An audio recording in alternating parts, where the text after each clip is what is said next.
Hello, I'm John Nord. I wanted to show you how to clean a squash blossom necklace. There's been a lot of questions online about this, and I found a real easy way that I use on a lot of my jewelry. And if you get the proper items, you can clean your squash blossom or any squash blossom up real fast. So here we go. First of all, you want to keep your squash blossom in a lined cover like this, a zip-up cover. This will prevent them from tarnishing to start with. This squash blossom here has been in this case since about 1990, somewhere in there. And I've taken it out, time and again. But I always keep it in this case, and it hardly ever tarnishes. This is a 1970s, maybe a 1960s squash blossom. I've never really went over it and polished it in all those years. It belonged to my grandmother, and I just never have had the need to polish it. But I wanted to show you today how to polish one that is badly tarnished.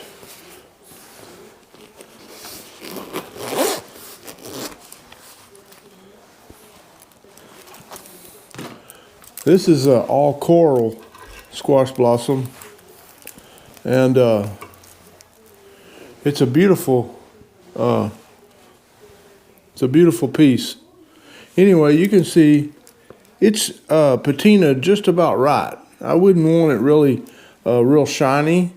I like them a little bit patinaed like that. Now this is the bottom to one that I'm working on now. And you can see it's highly polished, but I will be patinaing this manually. And so this is a bright polished one, which I polished with the method I'm fixing to show you. And then this is a patinaed one. Now, I've seen these, though, they'll get totally black with tarnish, because someone hangs them up on the wall or just lays them out on their dresser, and they will get totally black. And then you've got a real problem, because there's a lot of pieces of silver to clean on these. And a lot of people say, well, you don't want to put them in water, and you don't want to put paste on them. That's a definite. I wouldn't want to put this in water, and I wouldn't want paste on it. So a lot of people say use a sunshine cloth or these little sponge pads and sit there and polish it up. But you can imagine there's 165 beads on this, and you can imagine how long that would take to polish all that up. The best way to polish these up is you have to get a little item here. First of all, you'll need a Dremel, or you'll need a orbital tool like I have here that it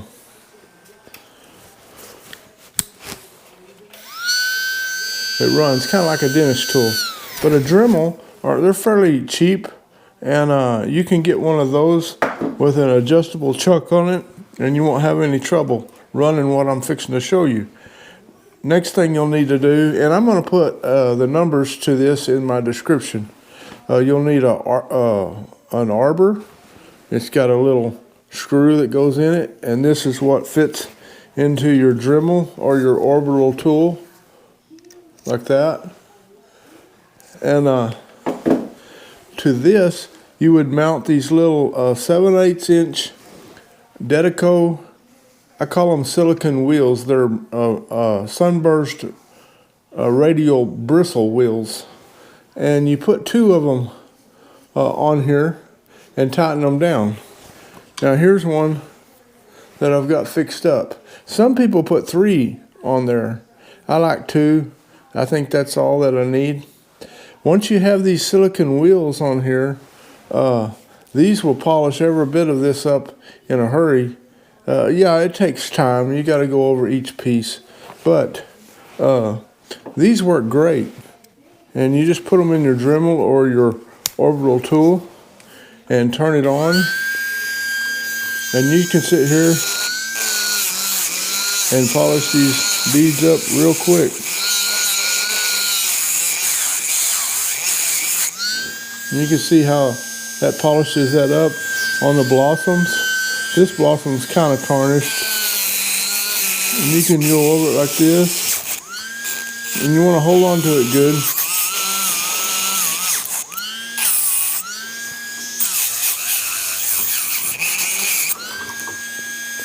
Now most Dremels you can change the speed on, and the speed is maybe a little bit fast there. I'm slowed it down some. And you just go over it like that, and you can see how bright that is compared to this one. You can go over the bezels on the stones. This won't hurt the stones as long as you don't stay on them too long. You can get the ropes. It cleans the ropes on them.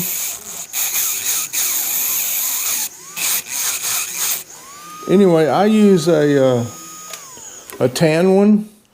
The tan is about 1400 grit. The green is a highly polished one, and it's a 2000. And the green will do a good job too. But on something that's already tarnished, I would use the tan because it's a little bit rougher. It won't scratch your pieces, but it will get off that patina faster. Now, I don't suggest cleaning it highly polished like this one here. This one's a brand new one that I'm working on. But you can just kind of brush over these ropes, and it will leave the patina down in around them and make them still look real nice. So get you some of these and a Dremel or an orbital tool like this, and you can keep all your jewelry cleaned up real nice. This won't scratch it, the tan won't, or the green won't. The green will highly polish it, the tan will polish it, and get a little more tarnish off a little faster. And these are available at jeweler supplies. I get mine from Rio Grande Jewelry.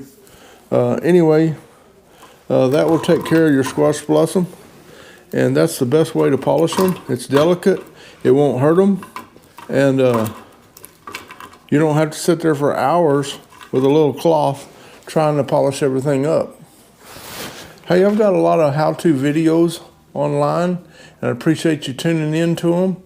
Check them out.